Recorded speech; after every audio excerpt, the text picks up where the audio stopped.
And good morning again, all. Welcome to our Adult Sunday School class for June 14th. Happy Flag Day, June 14th, 2026. We are in our adult series going through the Bible timeline, and we have arrived in the book of Deuteronomy. We'll be in chapter 25 to start with this morning. So the Israelites are assembled in the plains of Moab, specifically area known as Abel Shittim. And we have the first older generation has died off with the exception of 3. And without me saying anything further, can anyone name all 3 right off the bat? Been asking Caleb every morning. Moses, check. Moses, who? Joshua. Moses, Joshua, and Caleb. Amen. Brother Clay got all 3 right off the bat there. Awesome. So those are remaining from the older generation. The rest have all died off, and now we've got the younger generation, and even their kids rising up. So while one generation dies off, another rises up and grows up and has their kids. And so we've still got like about 2.5 million folks here as that's been transpiring. We, at this point in time here in Deuteronomy, Moses began the book mentioning that it was in our calendar, be January of the year 1406 BC, which puts it in the Middle Bronze Age, level 2B. Setting the table for this moment in time, what's the state of the world here? China being led by Emperor Y Ren of their Shang dynasty. Egypt being led by Pharaoh Mabrisheshi of the 14th dynasty during their second intermediate period, low point after the Middle Kingdom before the New Kingdom. This 14th dynasty is a dynasty of outsiders, foreigners, known as the Lesser or Early Hyksos. There will be a later and greater group of Hyksos, separate and distinct from this one. They're able to come in and invade and take over Egypt because Egypt is weakened in the second intermediate period because of the Exodus and the plagues and the loss of the army of the sea and all of that. So that's the state of affairs in Egypt. In other Bible lands, Babylon is in its Old Kingdom period with their king Amisaduga right now. And with these Lord's people in the younger generation, while Moses, Joshua, and Caleb are still alive from the older, the younger generation in the tribe of Judah in the line of Christ, we have, as mentioned in the devotional, Salmon. Salmon, I'm ballparking his age to be about 19 years old at this point. Salmon is the 29th generation of Adam. He will be father to Boaz and second great-grandpa to David. So that brings us to Deuteronomy 25. We've jumped a little bit ahead, and we'll go back, just kind of grouping together. Chapter 22 and 25 both cover basically some various miscellaneous laws and instructions. So with that, let's pick up in the first 4 verses. And again, as I've mentioned, we have gone through this before, chapter by chapter, word for word, a few years ago, not rehashing that, just pulling out some highlights this time around. So if you have seen or caught anything that I don't bring up but strikes you, if you have a thought or a question on it, feel free to bring it up. But let's start looking at the first 4 verses of Deuteronomy chapter 25. Deuteronomy 25, verse 1. If there is a dispute between people, and they go to court, and the judges decide their case, and they declare the righteous innocent and pronounce the wicked guilty, then it shall be, if the wicked person deserves to be beaten, the judge shall then make him lie down and have him beaten in his presence with the number of lashes according to his wrongful act. He may have him beaten 40 times, but not more, so that he does not have him beaten with many more lashes than these, and that your brother does not become contemptible in your eyes. And you shall not muzzle the ox while it is threshing. Yeah. What's that mean? We'll get to that. So before we get to verse 4, which is kind of a standalone, these first 3 verses. So by the way, while they're here in the plains of Moab in Abel Shittim, they are on the eastern side of the Jordan, getting ready for Joshua to take them through the Jordan on dry land to where they'll enter Canaan, the promised land, and start their conquest beginning with Jericho. So they're setting up for that. This is Moses' basically farewell address. So mentions that, okay, now this is, remember, talking about how things are to be playing out when they are in the promised land, when they are living the life that they're supposed to be living under God in the land that he has given them. And so the instruction here is, so when you got a problem between folks and you bring it to your courts, this is all kind of in-house amongst the people of Israel, who again have voluntarily betrothed themselves to God in this covenant fellowship congregational relationship. And if anyone doesn't like what they're hearing, they can leave any time. But they're volunteering and they're saying yes all along the way to these things. So if there's someone found guilty, in verse 2, the wicked deserves to be beaten. Judge makes him lie down, has him beaten in his presence, number of lashes according to his wrongful act. So the number of lashes can vary depending on the crime. Let the punishment fit the crime. Okay. Verse 3, but there's a cap. There's a max. He may have him beaten 40 times, but not more, so that he does not have him beaten with many more lashes than these, and that your brother does not become contemptible in your eyes. So stop at 40, because after any more than 40, then we run a risk of, so that your brother does not become contemptible in your eyes. So that basically when restitution has been made, when the punishment has been carried out to fit the crime, he's paid his dues to society, he is then to be back to normal and restored. But if he's beaten more than 40 times, then you're going to be looking at this guy and thinking less of him, and that's not what we want. We want him to pay the price he needs to pay, however many stripes it is, up until the max of 40, and then he's paid his debt, he's good to go, he's back to normal.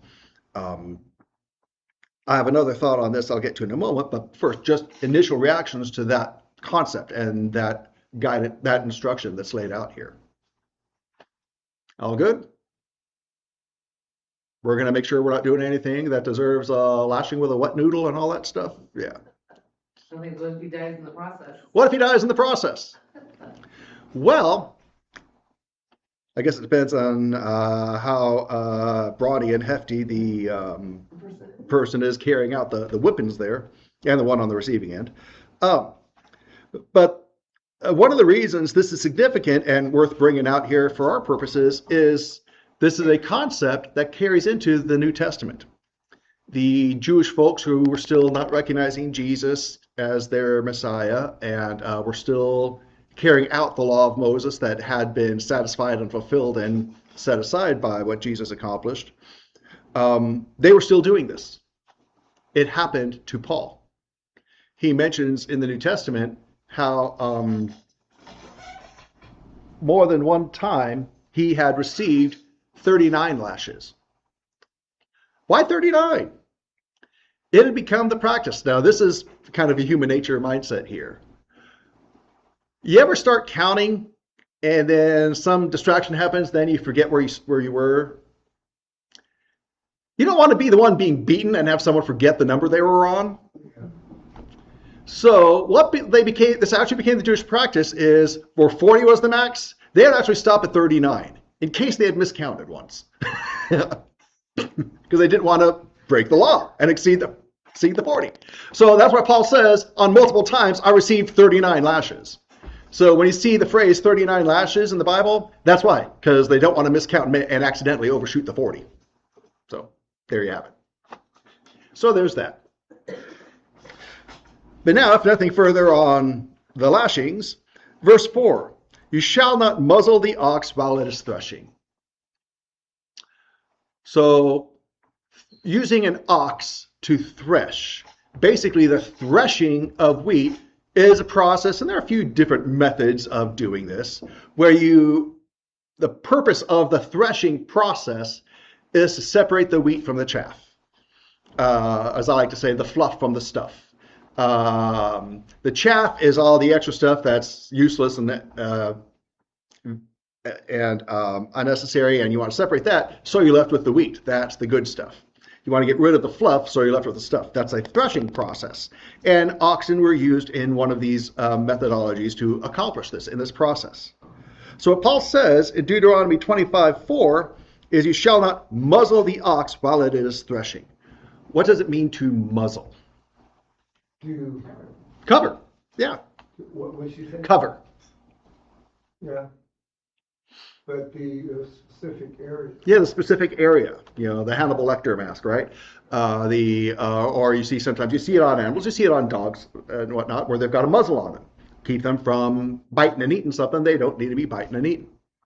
So Paul says, spoiler alert, Paul will quote this. Moses says through God says through Moses, Deuteronomy 25:4, you shall not muzzle the ox while it is threshing. What might the ox do if it's not muzzled? Eat some of the stuff. So basically, God says to Moses, let it. Don't be so meticulous about desperately saving each kernel or whatever that you deny the ox who's doing the work. Let the ox eat. He's doing some work here, not a problem.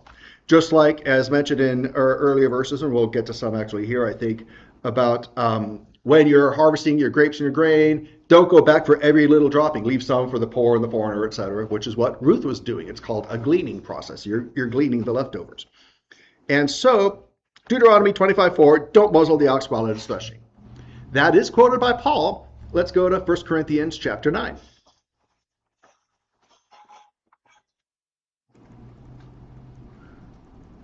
1 Corinthians chapter 9.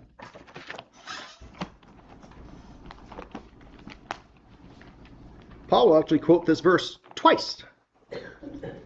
First time here in 1 Corinthians chapter 9. We will pick up in verse 8. Get the paragraph here. 1 Corinthians 9, let's read 8 to 14. 1 Corinthians 9, verse 8. Paul writes to the church, I am not just asserting these things according to human judgment, am I? Or does the law not say these things as well? For it is written in the law of Moses, you shall not muzzle the ox while it is threshing. God is not concerned about oxen, is he? Or is he speaking entirely for our sake? Yes, it was written for our sake, because the plowman ought to plow in hope, and the thresher to thresh in hope of sharing in the crops. If we sowed spiritual things in you, is it too much if we reap material things from you? If others share the right over you, do we not more? Nevertheless, we did not use this right, but we endure all things so that we will cause no hindrance to the gospel of Christ. Do you not know that those who perform sacred services eat the food of the temple, and those who attend regularly to the altar have their share from the altar? So also the Lord directed those who proclaim the gospel to get their living from the gospel. It goes on to say, but I've used none of these things. I'm not writing so that you would do these things. So Paul says, when God was talking about the oxen, he was talking about more than just the oxen. There's a principle here, which is a very important point. Even though the literal word-for-word law of Moses has been satisfied and set aside and fully completed in Jesus Christ and accomplished, the principles are still valid, which is why the concept of Sabbath years and Jubilee years we still see playing out in many respects. And so the principle about the oxen, not muzzling the oxen, still plays out. Paul making the point here, just as the oxen is working, so too those who are in the ministry, and he's writing to a young church. The church is only a few years old at the time he's writing to them here, and he was there at their founding. And so he's writing to them. He's saying, understand this principle, for as you go on and you go forward, you start having other pastors, Apollos and whatnot, understand that this concept here, those who are investing in you and working amongst you spiritually, they should be able to benefit from you materially as well. And so that's the concept here. And I'm not bringing this out for any reason personally. You guys do more than you should be doing for me. And we're very blessed and grateful. So nope, that's not an issue or question or a thought here. But Paul makes the example. I didn't ask this of you. I didn't point this out for you to do this for me. In my case, when I was with you. In fact, Paul was investing very much in them when he was getting them started and settled and off the ground. In fact, other churches were supporting Paul's ministry. This concept is what we do now. We call it mission support. This is what our mission support it is doing. It is as our missionaries are dealing with young churches or mission points that aren't even churches yet, aren't organized into churches yet, We are supporting them, so some of their material needs are taken care of while they're investing themselves spiritually in the church that is not solidified or strong enough as a church to be fully functional and self-sustaining financially and providing for their pastor/missionary pastor and all that stuff. And so that's the concept here. Paul says, while I was basically in that missionary mode, getting you started as a young church, others were supporting me so that I wouldn't be a burden to you guys. And so with that being said, there are some churches that have full-time pastors, full-time ministry, where the pastors don't have day jobs. If the church can do that, and if that's how God leads both the man and the church, that's okay. It is not a requirement. Most of the churches have bivocational pastors. I will say this, my personal conviction, while I certainly see the benefit of, hey, not having a day job and having time to do more church and ministry stuff, I most likely, even if you could afford to pay me full time and not have me work a day job, I would still work a day job. Because number one, I wouldn't want you paying me that much. Number two, it's good for the pastor to be involved in the community and be productive, contributing back to the church, tithing off of his income, and not have too much time on his hands too to get into trouble and all that stuff. There are lots of good reasons to, well, for me personally, why my conviction is to continue to have a day job. And so far the Lord has blessed and it's all worked out. And I've been blessed to have jobs ever since my first pastorate. Anytime I've been pastoring, I've been blessed to have jobs that have been fully supportive of the ministry, fully flexible when I need to take a call from a church member or leave work to go deal with a church issue. That has never been a problem with any of my jobs. So the Lord is blessed there. So the point here about Deuteronomy 5:25 verse 4 is there's a point when someone is laboring that there should be provision for them, and it shouldn't be a big deal. It should be able to be done. Paul quotes it once more in 1 Timothy 5. Seasoned pastor speaking to a newer pastor. 1 Timothy 5, in fact, this was in last Sunday's afternoon chapter reading. 1 Timothy chapter 5, pick up in verse 17. We'll go 17 to 22. 1 Timothy 5:17, the elders who lead well are to be considered worthy of double honor, especially those who work hard at preaching and teaching. For the scripture says, you shall not muzzle the ox while it is threshing, and the laborer is worthy of his wages. Again, I love the fact that he's quoting Luke right there, Luke's gospel, not quoting the Old Testament, and he's calling Luke's gospel scripture here. Do not accept an accusation against an elder except on the basis of 2 or 3 witnesses. Those who continue in sin, rebuke in the presence of all, so the rest will also be fearful of sinning. And I solemnly exhort you in the presence of God and of Christ Jesus and of his chosen angels, maintain these principles without bias, do nothing in a spirit of partiality, and do not lay hands upon anyone too quickly, and thereby share responsibility for the sins of others. Keep yourself free from sin. Basically, do the right thing and do right by each other. Don't know partiality. Don't be playing favorites or anything. Just do the right thing by everyone. And so Paul is instructing Timothy as a pastor how to be teaching the church at Ephesus these things. And so that's the principle there, and the New Testament applications of that interesting verse in Deuteronomy 25, verse 4, shall not muzzle the ox while it is threshing.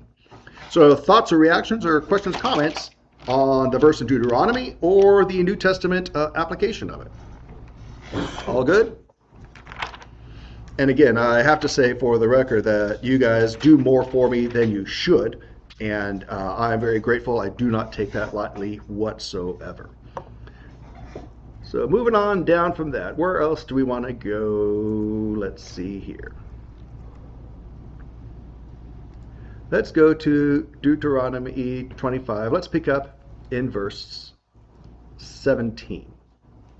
Now let's read verse 6 first, because this is something we've talked about before. So talking about the whole thing with the brother dying and not having a kid, then the next brother coming along and marrying. In Deuteronomy 25, we can go 5 to 6.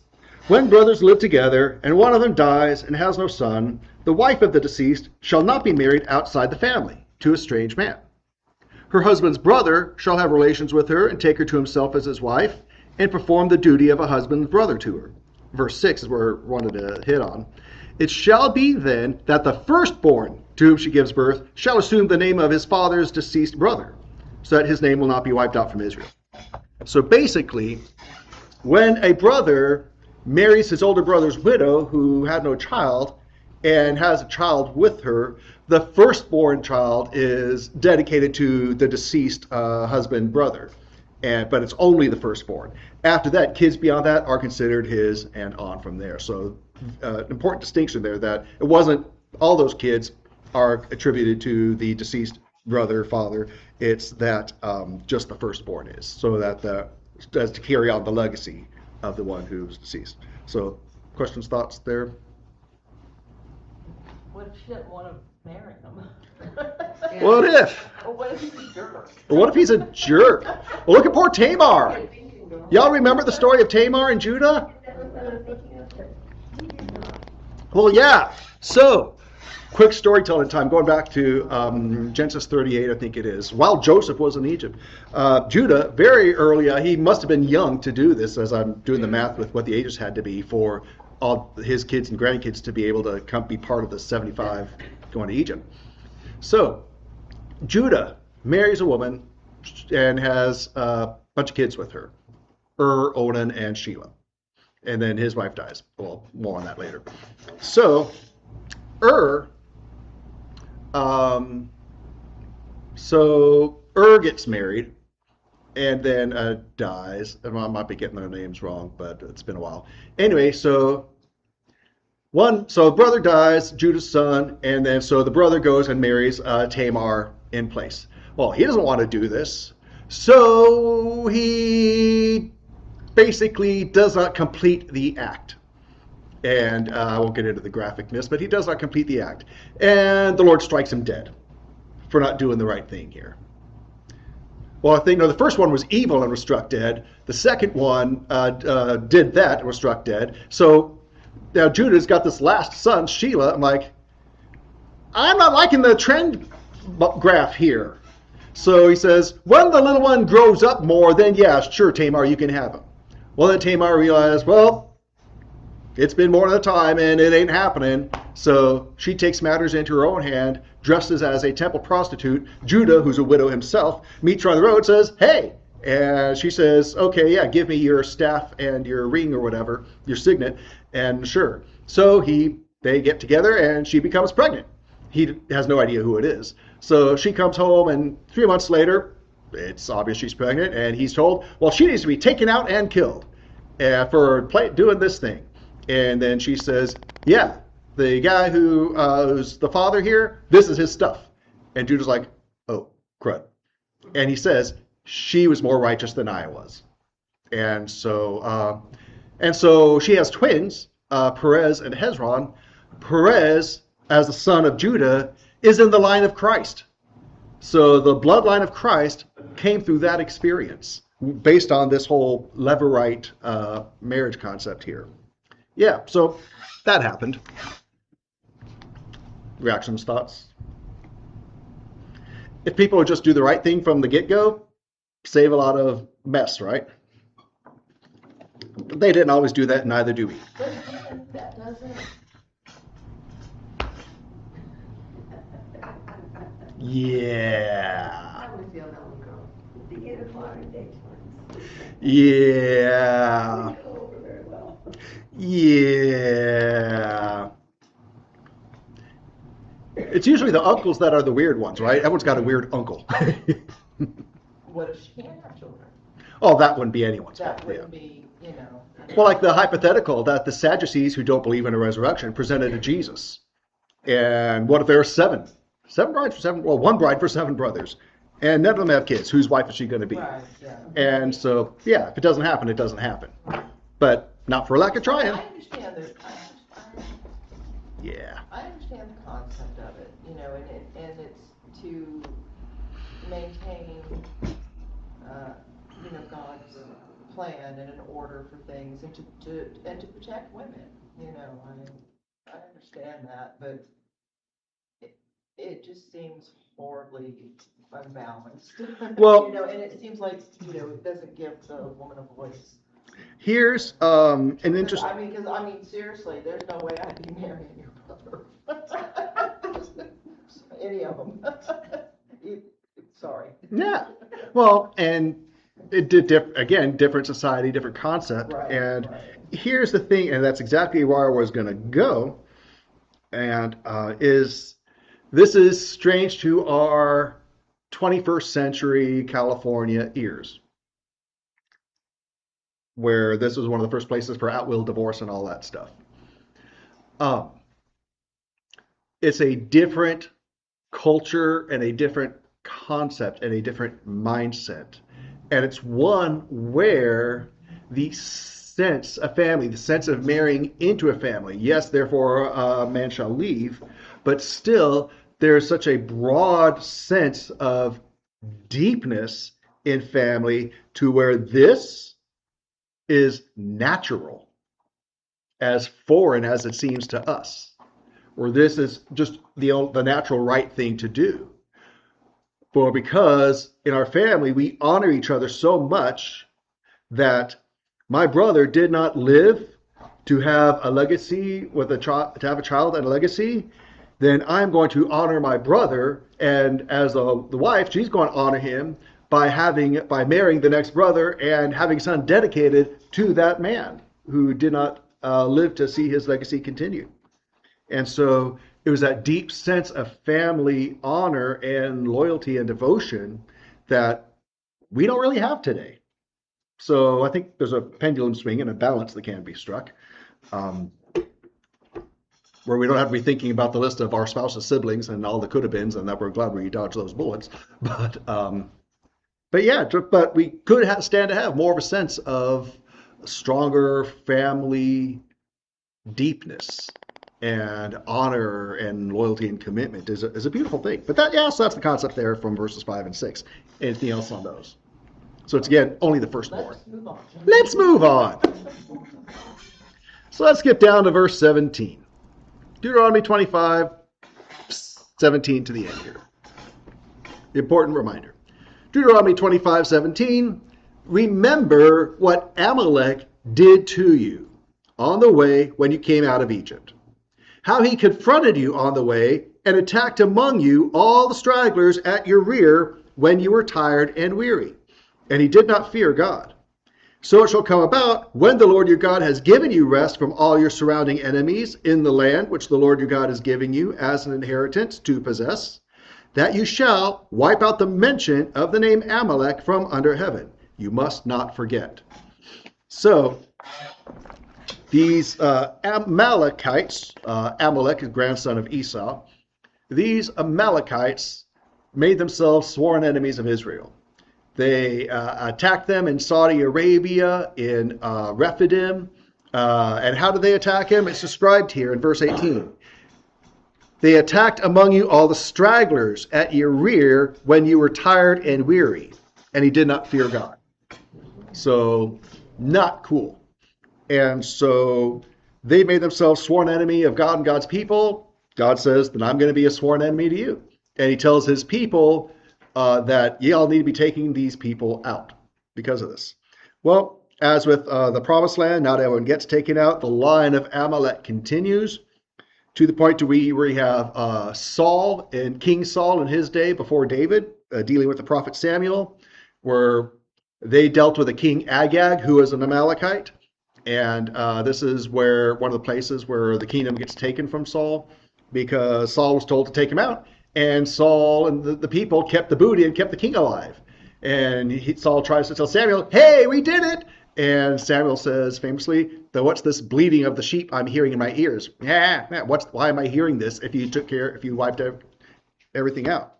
And so Samuel ends up having to kill the king Agag, who thought he was getting off scot-free.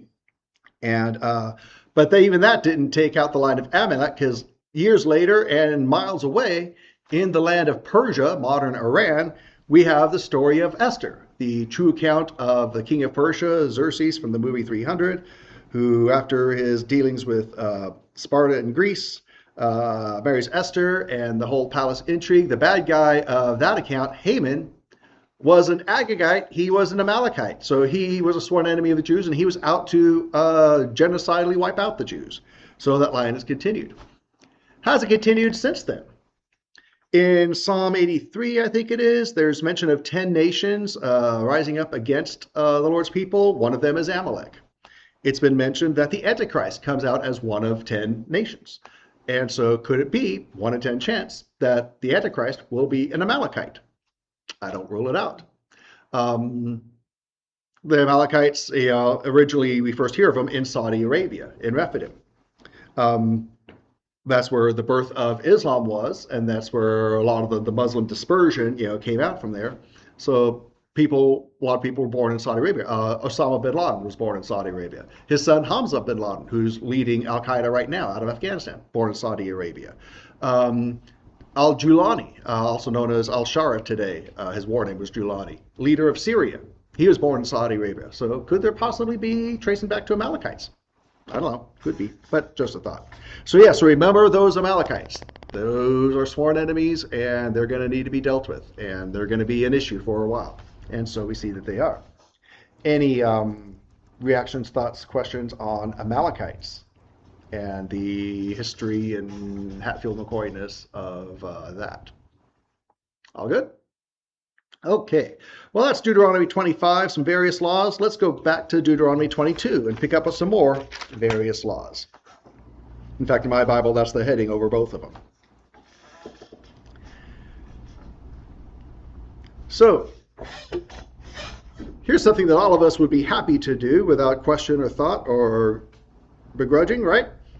Chapter 22, very first verse, Deuteronomy 22:1. You shall not see your countryman's ox or sheep straying away and avoid them. You shall certainly bring them back to your countrymen. So you see your neighbor's stray animal straying, go get it and bring it back. What if I don't like him? What if I don't like him? What if it's a neighbor I don't like? Doesn't make a difference. Doesn't make a difference. Check mark. Good girl. There you go. Yes. You shall not begrudge them. You shall not resent them. Just do the right. Again, a lot of this is do the right thing kind of stuff here. We'll see here. So kind of makes sense. You see something going on with a neighbor, see an animal stray or something like that, help out. Go grab the animal, bring it back. Basic stuff here. Let's see. Verse 5, how about this one? Deuteronomy 22:5. A woman shall not wear a man's clothing, nor shall a man put on a woman's clothing, for whomever does these things is an abomination to the Lord your God. And that's why women never wear pants in church, right? Well, I guess I need to go home. Number one, we're not under this anymore. But I mean, understand there's a principle at play here, and there's a concept at play here. Can women wear pants and still be women? Yes, it's okay. The temple foundations don't shake. Now, I don't know too many men or any men who could really pull off a dress or a skirt, but But not counting the Scottish, but yes. in these times, they dress the same anyway. They all wore robes that look like they're coming out of the shower in their bathrobes, right? Yeah. But there is how they adorned themselves, how they presented themselves. See, that's the thing. It's how are you presenting yourself? And so, a woman shall not wear a man's clothing, nor shall a man put on a woman's clothing. The technical term here is transvestitism, being a transvestite, dressing as the other sex. And that is the difference. So basically, the principle is still in effect, stay in your lane.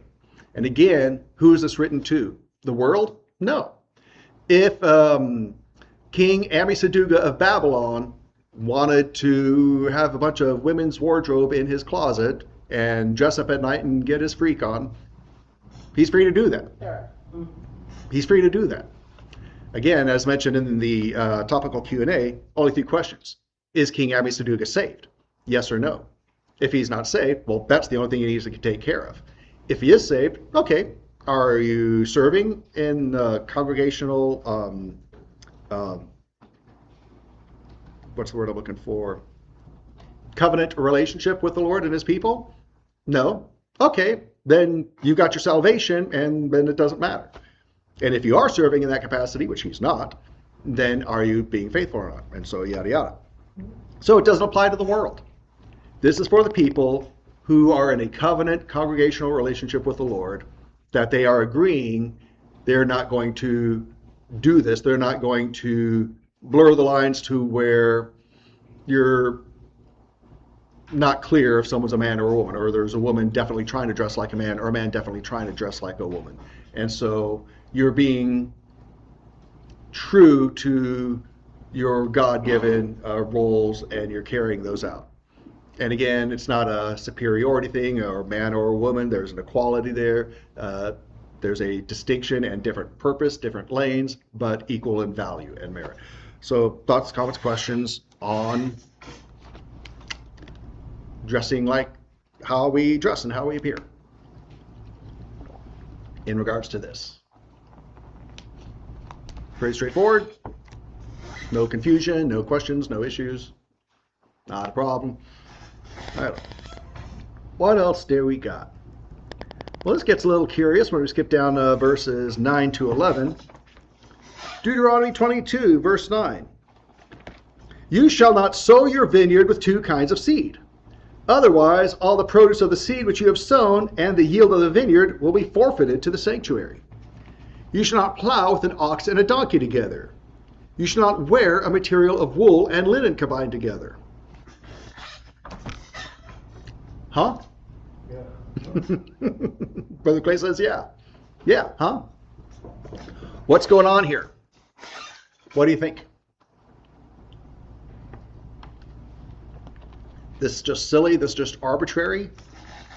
What could be a reason or a purpose for this? Well, let's take the easiest one. Let's take the example of an ox in verse 10. You shall not plow with an ox and a donkey together. Okay, let's do this. Here is an ox. Here's the height of an ox. How high is a donkey compared to an ox? Tell me where to stop. That's unequally yoked. Unequally yoked. Yeah. So what happens if they're trying to pull together? Well, you're lopsided. You're not going to go in a straight line. You're going to be pulling, differently. So that makes sense. So, but then do not, in verse 9, don't sow your vineyard with two kinds of seed, otherwise the produce of the seed. So it's about the produce. It's about the end result. The produce of the seed sown and that yield of the vineyard will be forfeited to the sanctuary. Why? Because it's not pure. Exactly. Because It's not pure. why is it not pure? Because it's mixed. Each one is pure as it itself. The grape seed grows only grapes. Because you throw a wheat seed next to it, it's not going to cross wheat. I mean, you're going to have a grape full of wheat. Actually, here, the produce of the seed you have sown, the yield of the vineyard, will be forfeited to the sanctuary. Everything needs to be done in its own place.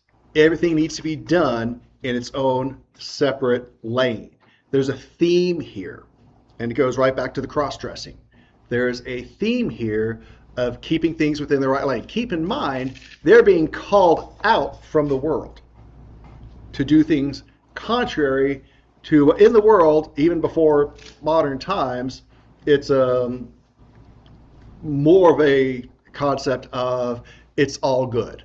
Well, under God, no, it's not all good. And God wants a different focus for us.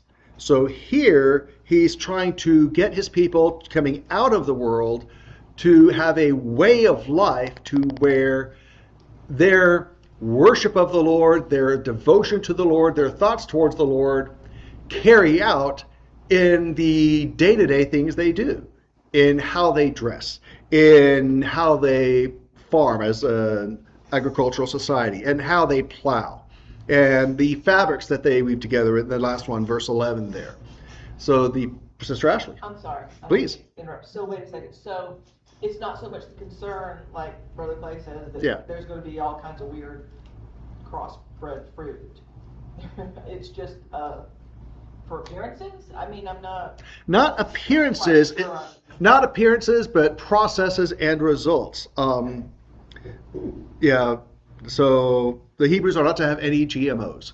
No genetically modified. Now you're talking. In modern day, and it's for quite a while, good farmers have done that. Mhm. they'll have a rows, Mhm. and they'll have on the upper part of the, where the furrow, they may have corn or Yeah. something. But in the lower part, they're growing something else. And that's fine. And they're in the same field. That's not what we're talking about here. That's not what you're right, and that's not what we're talking about. We're not talking about the field at large, because those are divisions of the field. And so notice it's vineyard singular, and you shall not sow your vineyard singular with two kinds of seed, otherwise the produce of the seed and the yield of the vineyard will be forfeited. So you've got this section for corn, you got this section for wheat. That's fine as long as they're separated and distinct. In this concept here, remember there's a bigger picture than what's up front, and the bigger picture is a devotion to the Lord and a lifestyle under God that pours out of that focus on the Lord that is separate and distinct from the way of the world around them. That is a lifestyle of focus and devotion is the key. That is what it's about. Just like the dietary restrictions. Were they going to die if they ate pork? No. Well, make sure you cook it right, especially back then. But it wasn't that they're going to die if they ate pork or if they mixed their meat and their dairy. It's that there was a coming out of the world and with a different focus and a mindset, which is why Jesus had no problem declaring all foods clean. Paul had no problem saying, as Jesus said, it's not what you take in that defiles you, it's what comes out. It's what comes out. Because what comes in goes through your system and gets eliminated. That doesn't corrupt you. So it was a matter of the stuff was just an example of the deeper principle of the person and their lifestyle of service and devotion and focus on God. It was less about the stuff, more about the person and their lifestyle of devotion, if that makes sense. And the thing is, if you have grape here and wheat here, how are you going to harvest it? It's not. That's true. Different harvesting techniques, and you need room to work and all that stuff. Yeah. So there is a practical element as well. Yeah, exactly. So let's see. Let's go to verse 22. 22.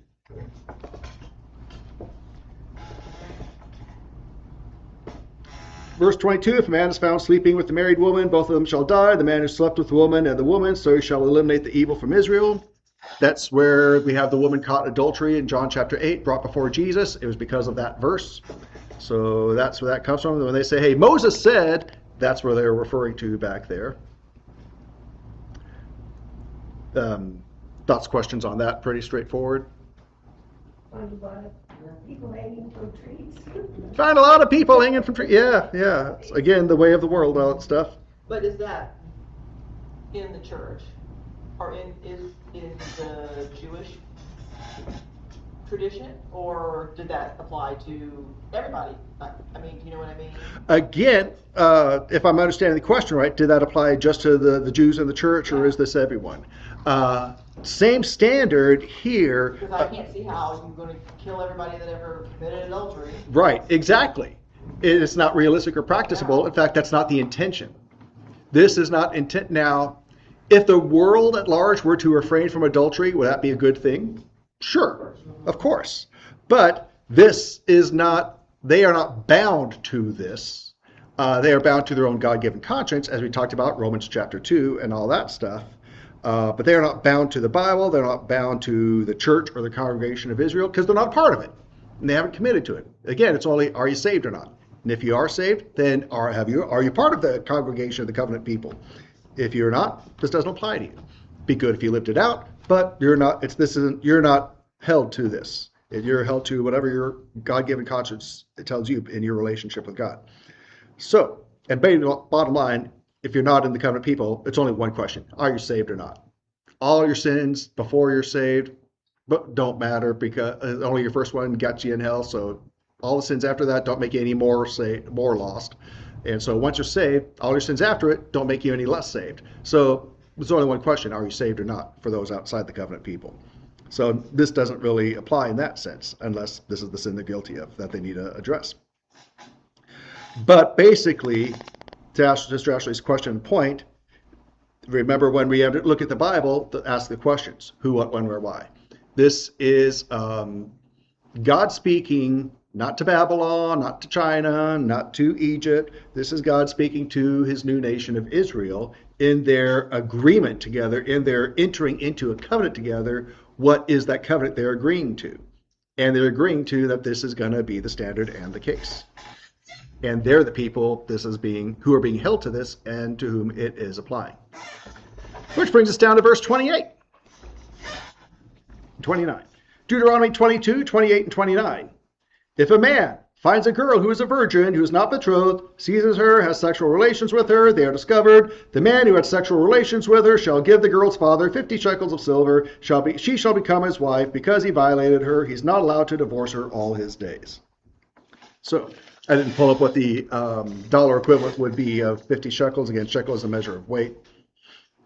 But basically, you sleep with her, you marry her. Shotgun wedding. Shotgun wedding. Yep. Any questions? Poor lady. Passion makes it a lifetime of misery. Yeah, yeah, He's not a good guy. yeah, They say grows in love. yeah. Was it May December romances? May December romances, yeah. Romances, I don't know. Yeah. Possible. Yeah.